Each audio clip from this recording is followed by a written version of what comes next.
Chagrán. De por Chagrán. Sí, con casa de compadre de todo Chagrán.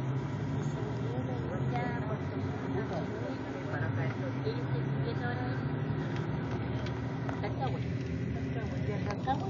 Yo ahora donde estoy en Rancagua. Yo tengo algo. El alcalde de allá es el alcalde.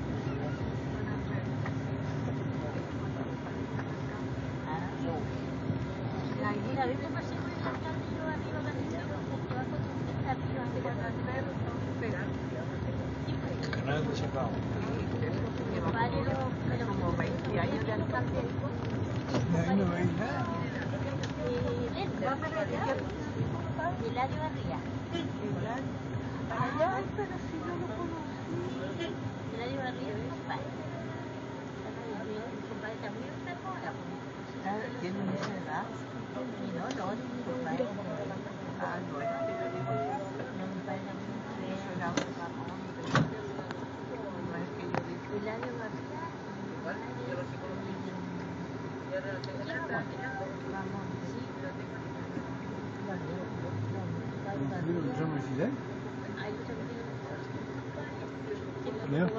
Vamos a entrar en Marfilay. La cosa es que yo voy a la casa de ellos, ahora está bueno, voy a la pescado, ¿Pero ellos están viviendo en el mismo Rancagua? sí, de ciudad, arriba. Yo tuve pero como bien crecí, yo acá.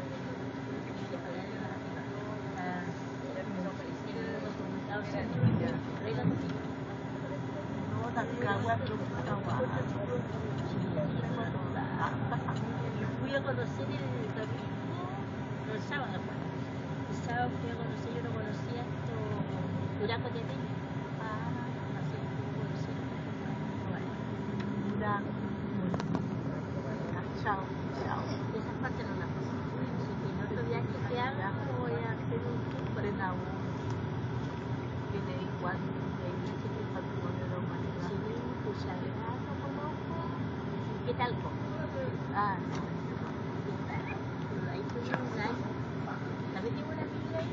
Estoy gastando. Hay una Biblia de la señora y Estoy grabando esa winche.